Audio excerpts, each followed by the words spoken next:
Um, I still, though, would find it hard to believe that there is no space, and particularly for foreign students who are paying through the nose for units.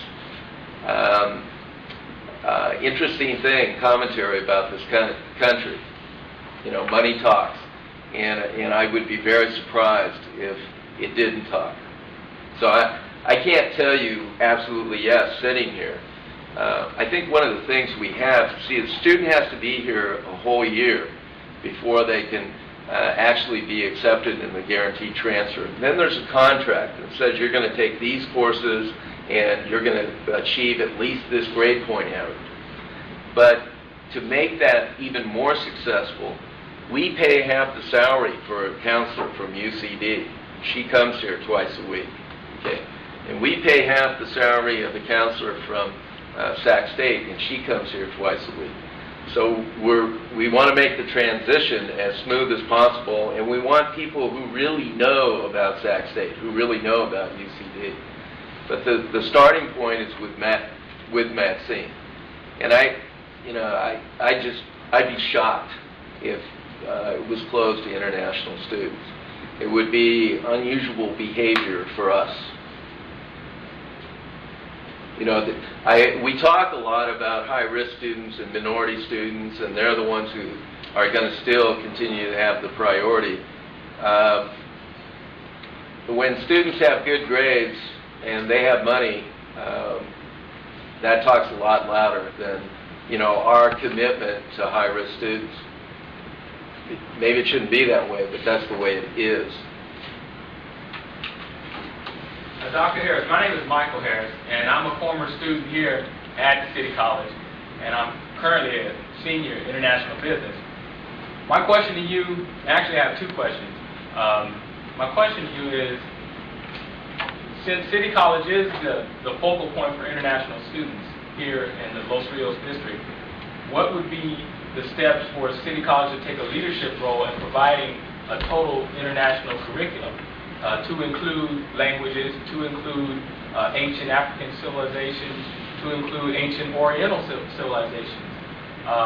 Because this is a focal point, I think it would be in the best interest of the future of the university here to take a leadership role and to put, not really pressure, but a program in place as an example or maybe a model for not just the community colleges, but for the state colleges as well as university.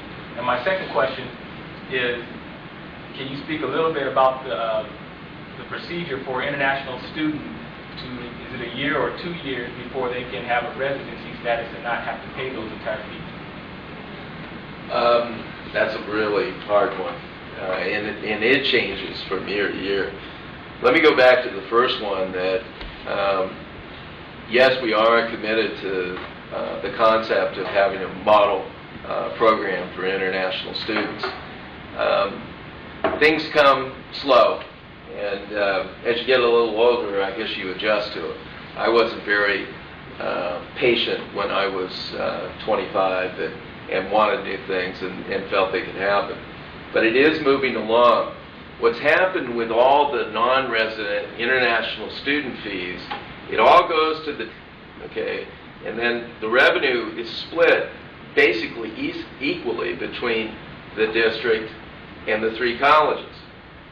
Well, I mean, all of you understand right away that's not fair.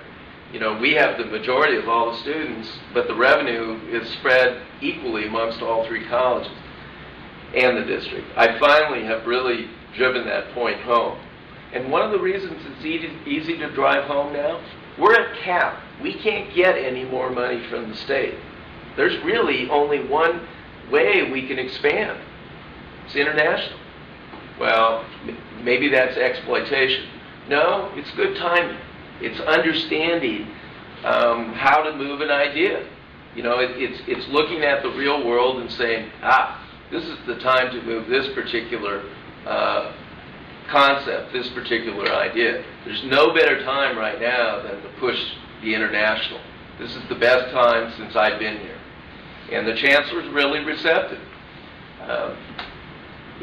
it's going to cost us $40,000, $50,000 a year for a transcript evaluator. It's really important. We need one. It's going to cost us $30,000, $35,000 for SBA that deals with all the things you need to do to get along day to day. I think that's really there. In terms of programmatic, again, I would first look at what we can do within community services, and in reality, the fees there would seem very small in comparison to the fees you pay as an international student now. And I think it's a good way to expand the programs. The last one, and it's important too, by the end of this year, we will have hired 74 new faculty and counselors in a 4-year period. I'm going at 1:30 to the retirement reception over in the College Center. We're averaging 15 to 18 retirements a year.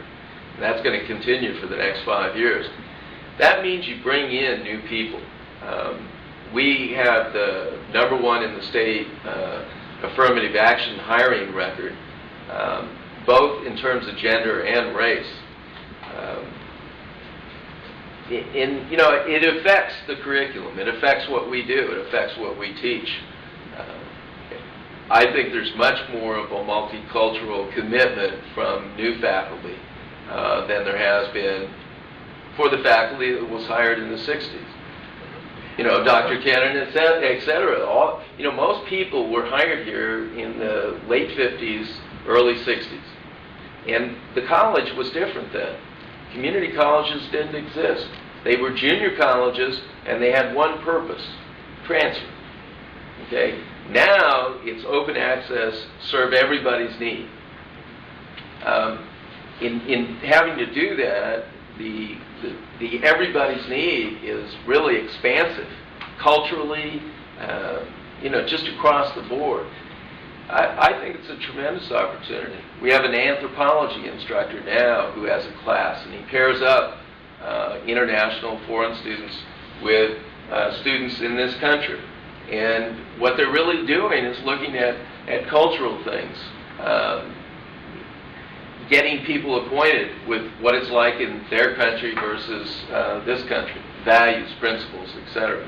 So I think there really is a tremendous opportunity, and that the time is right now.